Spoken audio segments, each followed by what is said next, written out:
अस्सलाम वालेकुम नाज़रीन, मैं सादिया खालिद हूँ। यकीनन आप लोग खैरियत से होंगे। आप सबको रमज़ान की बेहद मुबारकबाद। पाकिस्तान 27 रमज़ान को मार्ज़े वजूद में आया था। इंतहाई बाबरकत महीने में पाकिस्तान का वजूद में आना इस बात की दलील है कि ये सफ़ाए हस्ती से मिटने के लिए नहीं, इंशाअल्लाह कायम रहने के लिए ही बना है। अब पाकिस्तान में जो हालात चल रहे हैं, अगर हम उनको देखें तो अजीब सियासी रस्साकशी है।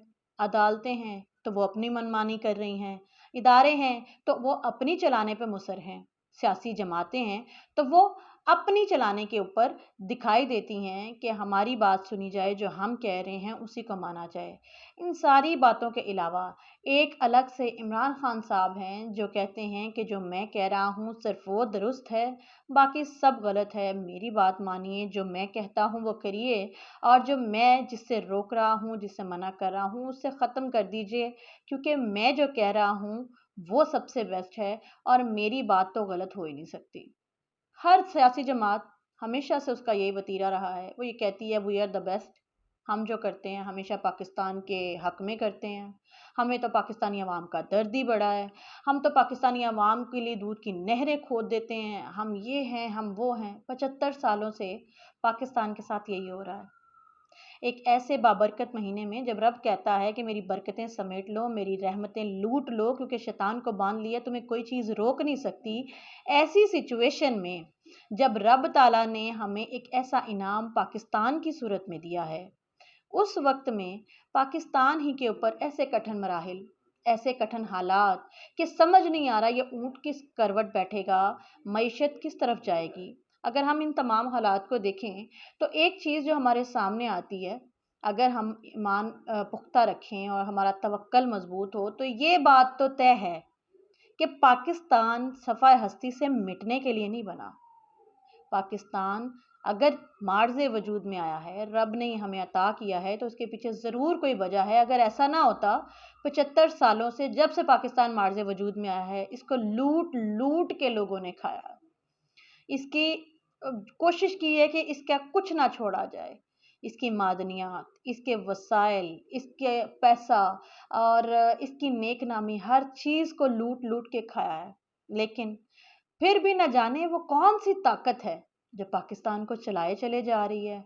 इतनी ख़राब सिचुएशंस के बावजूद, इतने ख़राब हालात के बावजूद भी पाकिस्तान ज़रा स्लो ही सही, धीरे-धीरे कछुए की चाल से ही सही, लेकिन तरक्की की सीढ़ियाँ चढ़ता चला जा रहा है। जो 75 साल पहले का पाकिस्तान था, यकीनन आज का पाकिस्तान उससे बहुत ज़्यादा तरक्की याफ़्ता है। और इन्हीं 75 सालों में मज़े की बात है कि हर सियासी जमात ने इसको लूटा भी है। चाहे वो पीटीआई हो, चाहे वो पीपीपी हो, चाहे वो पीएमएलएन हो, चाहे वो जेयूआई हो, कोई भी सियासी पार्टी हो, चाहे वो एमक्यूएम हो, सबने इसको माशाल्लाह से मिल के लूटा है।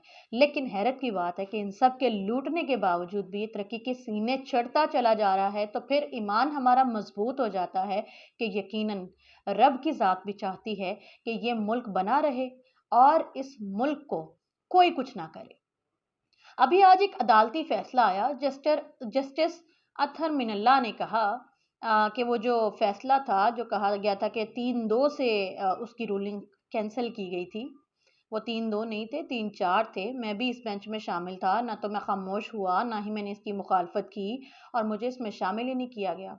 अजीब मज़े की बात है कि जजेस आपस में मैं ना मानो खेल रहे हैं। एक जज कहता है कि दिन है, दूसरा जज कहता है कि रात है, और इनके इस दिन-रात के चक्कर में पाकिस्तानी अवाम जो है पिंग-पोंग बॉल बने हुए हैं। उनका मुकद्दर जो है, वो इस वक़्त सूली पे लटका हुआ है कि ना जाने ये ऊँट किस करवट बैठेगा।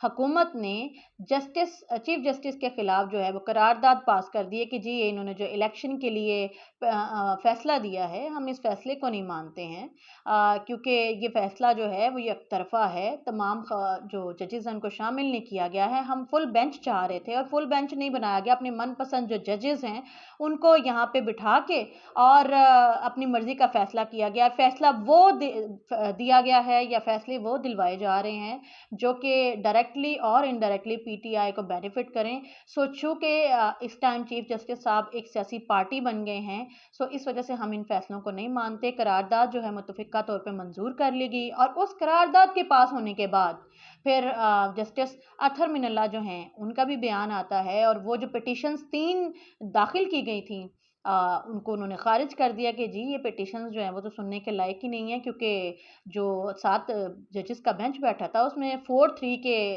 जो रूलिंग हुई थी वो पास हुई थी।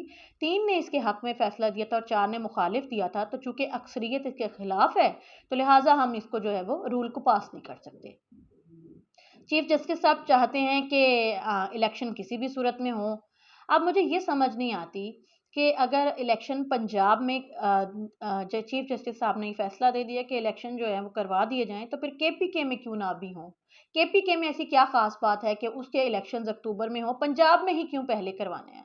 फिर एक बात मुझे बताइए कि पंजाब में एक बार इलेक्शंस होंगे, उस पे पैसा खर्च होगा, खरबों रुपया लगेगा, उसके बाद फिर केपीके में जाके इलेक्शंस होंगे, उस पे पैसा खर्च होगा, फिर उसके बाद जनरल इलेक्शंस का टाइम आ जाएगा, उन पे पैसा खर्च होगा और ये सारी असेंबलीज जो हैं वो दोबारा से वर्किंग पोजीशंस में आएंगी, फिर उस पे खरबों रुपया जो लगेगा। तो क्या पाकिस्तानी अवाम का जो पैसा है वो इतना अर्जा है कि किसी के भी मनपसंद फैसले की खातिर जो है वो उसे ऐसे बहा दिया जाए? लोगों से टैक्स इसलिए तो इकट्ठे नहीं किए जाते ना कि किसी की ज़ाती पसंद और नापसंद जो है उनके फैसले किए जाएं। अजीब बात है, पाकिस्तान में तो कानून निराले हैं कि जो अमीर हैं उनकी पसंद के लिए कानून और आइन जो है उसका तिया पांचा कर दिया जाता है, हेर फेर करके कुछ भी कानून बना के अपनी मर्जी के फैसले ले आए जाते हैं और गरीब बेचारा जो है उसको ऐसी मार मारी जाती है कि वो फिर अदालतें, कचहरियां, थाने यही भुगतता भुगतता मर जाता है। नबी अकरम सल्लल्लाहु अलैहि वसल्लम ने फरमाया था कि तुमसे पहली कौमें जो हैं वो इसीलिए बर्बाद हुई थी कि वो अमीर को जो है वो सेपरेट कर देती थी, बचा लेती थी और गरीब को सजा दे देती थी। नबी अकरम सल्लल्लाहु अलैहि वसल्लम ने अपने ज़माने में इस कानून को सख्ती से नापसंद फरमा के इसके खिलाफ इम्प्लीमेंटेशन की और बराबरी और इंसाफ का कानून राइज किया। हम नबी अकरम सल्लल्लाहु अलैहि वसल्लम के मानने वाले हैं, सो कॉल्ड मुसलमान, लेकिन आज तक हम कोई बराबरी और इंसाफ का कानून राइज नहीं कर सके। हमारे जजों को यही पता नहीं है कि क्या चीज़ ठीक है, क्या नहीं है, क्या आइन के अंदर आती है, क्या नहीं आती। और हमारी सियासी पार्टियों को पार्टीज़ बनने के अलावा यही फुर्सत नहीं कि वो ये भी सोच लें कि आइन और कानून के अंदर जो शिकें हैं, जो कि कवानीन जो कि आवाम को फ़ायदा दे सकें, उस पे इम्प्लीमेंट किया जाए। इस सारी सिचुएशन में पाकिस्तान वो बेचारा 75 साल से भुगत रहा है। एक बात का यकीन रखिए, जाते-जाते ये कहना चाहूँगी कि पाकिस्तान बनने के लिए बना है। रब ने इसको अगर हमारे वजूद में लेके आया, हमें अता किया है, तो ये कभी मिटेगा नहीं इंशाल्लाह। तो वो तमाम बैरूनी ताकतें और वो तमाम मुखालिफ कुव्वतें जो कि ये सारी अफरा तफरी क्रिएट करवा रही हैं दानिस्ता, ताकि पाकिस्तान में अदम इस्तेहकाम हो, तबाही आए, तो वो ये जान लें कि ये मिटने के लिए नहीं बना। इंशाल्लाह पाकिस्तान ता दमे क़यामत कायम रहेगा और इसी तरह का तरक्की की मंजिलें तय करता जाएगा, चाहे सयूनी ताकतें और मुखालिफ कुव्वतें कुछ भी कर लें। चाहे अदम एतमाद हो जाए, चाहे जजेस को खरीद लिया जाए, चाहे इदारों में बेतरतीबी पैदा की जाए, चाहे सियासी पार्टियों के साथ उधम पेल की जाए, जो मर्जी कर लें, पाकिस्तान इंशाल्लाह इंशाल्लाह कायम रहेगा। पाकिस्तान इंशाल्लाह जिंदाबाद और पाकिस्तान इंशाल्लाह पाइंदाबाद। आपकी इस बारे में क्या राय है, कमेंट बॉक्स में ज़रूर बताइएगा। चैनल को सब्सक्राइब करके घंटी के निशान को दबा दीजिएगा। साजिया खालिद को आज के लिए इजाज़त दीजिए। अल्लाह हाफ़िज़।